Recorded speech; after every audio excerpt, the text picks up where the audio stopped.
Bonjour et bienvenue sur Crypto House pour les news de la semaine et c'est pour tout de suite.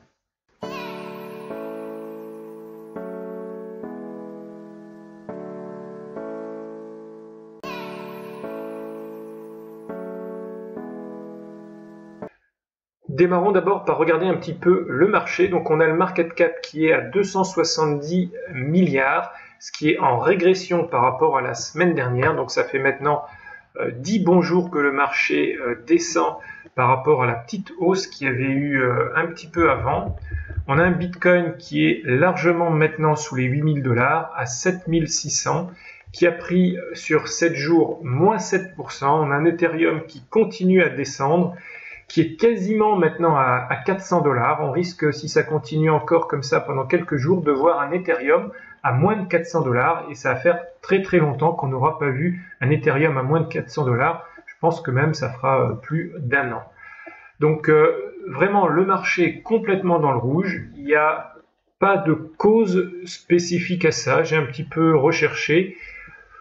Au contraire, depuis qu'il y a eu l'annonce du SEC avec le refus donc de donner les ETF au Winklevoss Brothers, il y a eu plutôt des bonnes nouvelles, mais bon, en tout cas, le marché continue à s'effondrer. On a un EOS qui est à peine à 7 $, ce qui est vraiment très très bas. On a un Litecoin qui est repassé sous la barre des 80 $. On a un Cardano qui atteint un plus bas depuis beaucoup de mois, puisqu'on est à peine à 13 cents, à moins 21% sur la semaine. On a un IOTA qui est largement en dessous des 1 $, à 91 cents. Bref, ça va pas bien du tout pour les cryptos. Et tant qu'il n'y aura pas de grosses bonnes nouvelles, malheureusement, je pense que ça peut perdurer. Alors si vous êtes dans le rouge sur votre portefeuille, pas trop d'inquiétude. D'abord, vous n'êtes pas les seuls. On voit ici Mark Novergraft, pour rappel. Donc c'est le CEO de Galaxy Digital et c'est une personnalité assez connue dans le monde des cryptos. Il a notamment investi très tôt dans l'Ethereum. Et il a déclaré que son fonds d'investissement a quand même perdu pendant les 3 premiers mois de l'année 134 millions.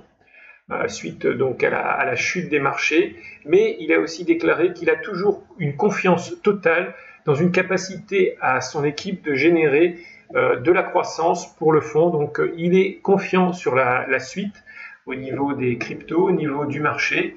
Donc il faut voir que Marc est un expert, donc il a certainement beaucoup d'informations que nous on n'a pas, et donc il faut simplement garder confiance. Si vous connaissez la technologie, si vous comprenez ce qui est en train de se passer, il faut simplement garder confiance. On continue avec des nouvelles qui nous viennent du Nasdaq, donc aux États-Unis. Alors le Nasdaq a organisé il n'y a pas très longtemps, il y a quelques jours, un meeting très privé à Chicago pour discuter des cryptos. Donc ça c'est intéressant que le Nasdaq s'intéresse aux cryptos.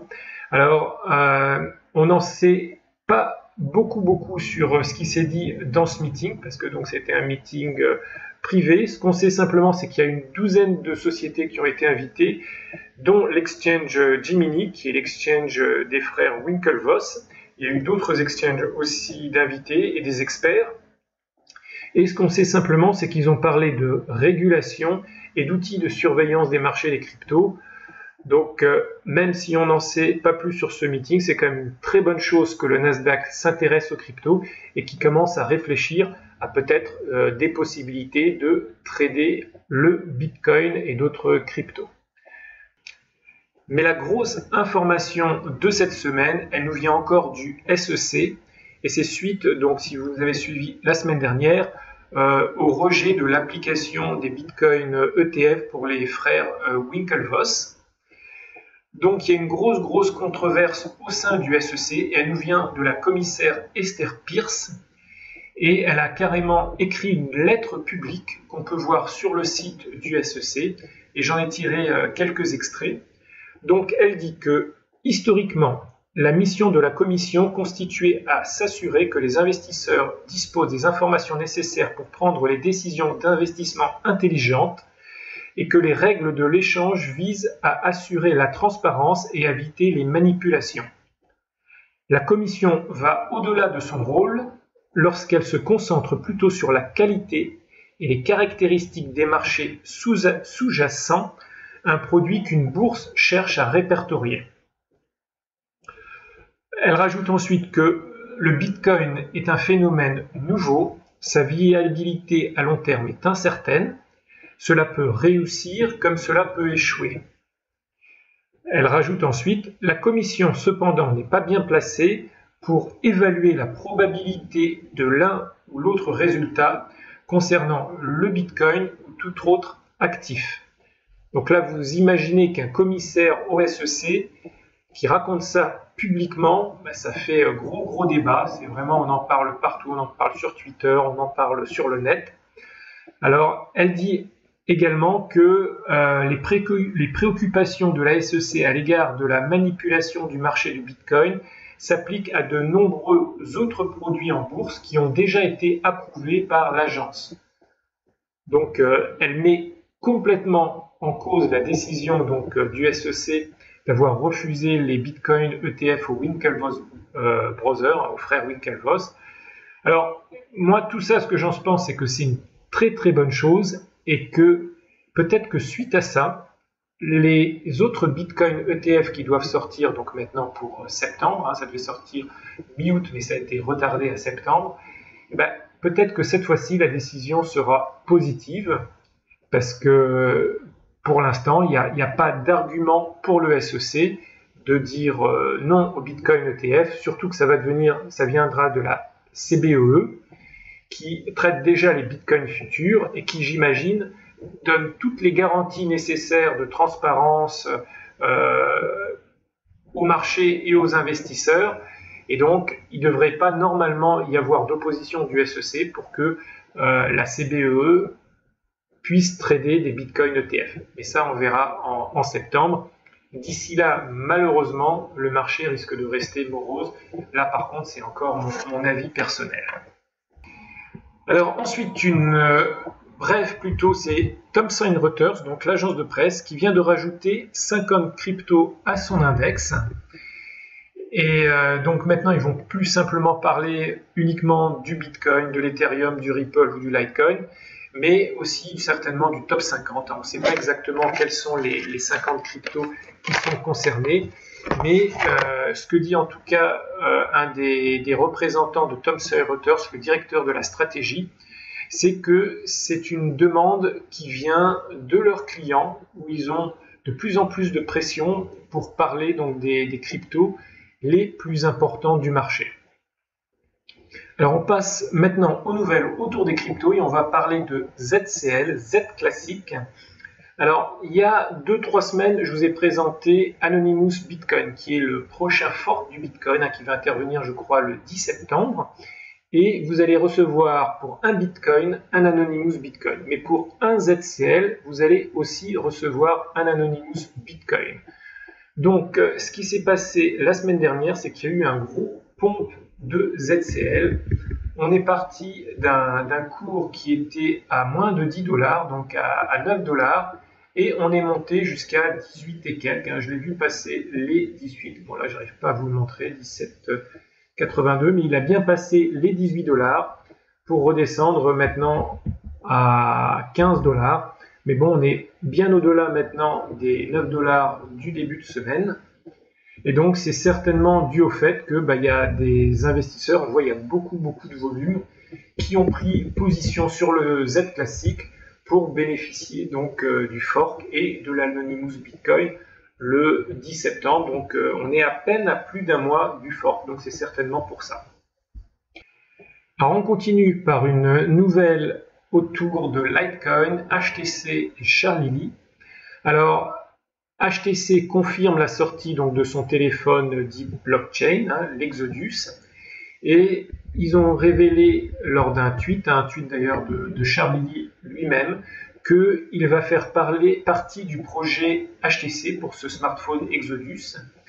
Ce qui est intéressant, c'est qu'on avait dit déjà qu'on savait qu'il supporterait le Bitcoin et l'Ethereum, mais maintenant on sait qu'il va supporter aussi le Litecoin, mais pas simplement le Litecoin réseau traditionnel, mais aussi avec le Lightning Network, donc le réseau éclair, et qui aura un hot et cold wallet sur le smartphone. Donc c'est intéressant qu'il supporte le Litecoin et surtout le réseau éclair, parce que ça veut dire qu'il va y avoir des transactions super pas chères et super rapides. Donc peut-être qu'avec ce téléphone, on va pouvoir réellement acheter dans les commerces, à condition bien sûr que les commerces supportent le réseau. Mais je dirais que c'est un premier pas vers l'adoption d'une crypto à une grande échelle, parce que c'est un smartphone, j'espère, qui va être vendu à des milliers, voire des centaines de milliers d'exemplaires. Et donc les gens qui auront ce smartphone, ils auront un wallet avec, si vous le chargez avec du Litecoin, des Litecoins, et vous allez avoir un mode de paiement très facile, peu cher et très rapide. Donc une bonne alternative aux cartes de crédit. On continue maintenant avec les célébrités et on va parler de Bill Clinton. Alors, il y a une grosse conférence Ripple qui va avoir lieu cet hiver, voilà, cet automne, en octobre. Et alors donc c'est une grosse conférence annuelle de Ripple. Et Ripple a invité Bill Clinton à faire le speech de lancement de la conférence.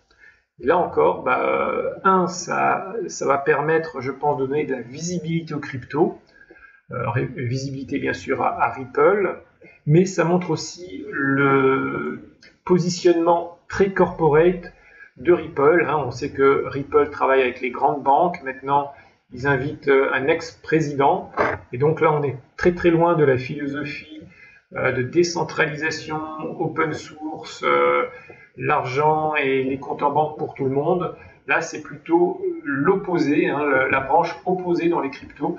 C'est vraiment la crypto qui va avec les corporates et qui travaille avec les corporates. On va terminer les nouvelles de la semaine avec Kim Kardashian. Alors Kim Kardashian, si vous ne la connaissez pas, c'est une star de la télé-réalité. Donc Kim, c'est elle. Voilà. Alors ce qui est intéressant de savoir, c'est qu'elle a quand même 114 millions de followers sur Instagram, ce qui est vraiment beaucoup. Alors vous allez me dire, Dany, mais c'est quoi les relations avec les cryptos? C'est qu'elle a joué à une soirée caritative organisée à Los Angeles contre le cancer. Donc elle a joué au poker. Et dans cette soirée, il y a quelqu'un, donc la personne sur la photo, qui lui a donné un bitcoin physique pour qu'elle joue donc au poker. Et donc les fonds, bien sûr, récoltés étaient collectés pour cette œuvre caritative. Et ce qui est intéressant, c'est qu'il y a eu plein de photos de l'événement, donc celle-là, puis les deux autres ici, où elle a partagé en fin de compte ce moment avec ses fans. Et du jour au lendemain, il y a 114 millions de personnes, surtout des jeunes, qui ont entendu parler du Bitcoin, qui se sont peut-être intéressés au Bitcoin, qui vont peut-être dans le futur investir, parce que Kim, c'est ce qu'on appelle un influenceur, c'est-à-dire que quand elle met une paire de chaussures, une montre, un parfum, il va y avoir des millions de personnes qui vont faire comme elle et qui vont acheter ces produits. Donc, je ne sais pas s'il y a des millions de personnes qui vont acheter du Bitcoin. Vu le cours, apparemment, non. Mais en tout cas, il y a maintenant des gens qui savent ce que c'est que le Bitcoin. Et ça, c'est important. Il faut sensibiliser les masses au Bitcoin. Et là, on sort de simplement des personnes dans la banque, dans la finance, dans l'économie. On a maintenant des personnes du monde du showbiz qui s'intéressent au Bitcoin. Et ça, c'est très, très bien. Alors, dites-moi ce que vous avez pensé des nouvelles de la semaine, notamment surtout du SEC, cette polémique qui est en train de se faire au sein du SEC, aussi de ces marchés qui n'en finissent pas de descendre. Est-ce que vous pensez que ça va continuer encore longtemps? Vous voyez que ça va remonter? Donc faites-le moi savoir dans les commentaires pour qu'on ait un petit peu un dialogue. J'essaie de répondre en tout cas à tous vos commentaires quand il y a des questions. N'oubliez pas de vous abonner à la chaîne si ce n'est pas fait, de mettre un pouce vers le haut. La dernière fois, on a atteint les 50 pouces vers le haut, c'est super. Aujourd'hui, on va mettre la barre un petit peu plus haut. On va carrément essayer d'avoir 75 pouces vers le haut. Je pense que c'est possible, vu qu'en moyenne, il y a quand même plus de 500 vues par vidéo. Donc si vous aimez mes vidéos, pour m'encourager à continuer, un petit pouce vers le haut. Et moi je vous dis à bientôt pour de prochaines vidéos. Ciao ciao.